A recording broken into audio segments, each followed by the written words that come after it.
మీరు మీ పెద్దబ్బాయిని అనాథలాగా వదిలేశారని అంటున్నారు. దానికి మీరేం చెప్తారు?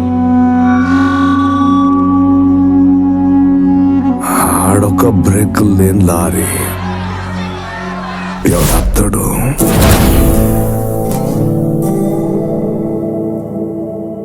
రావణగాడు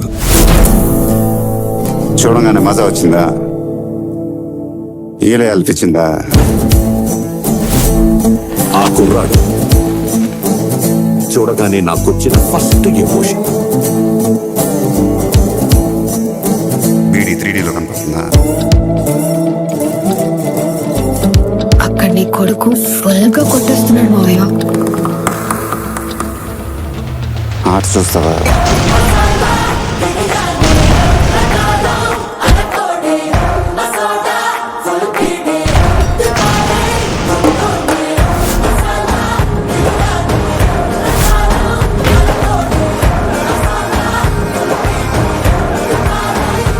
అతను royal Satyam, black and white. ఈ రౌడీ రమణ సినిమా స్కోప్ 70 అన్నది.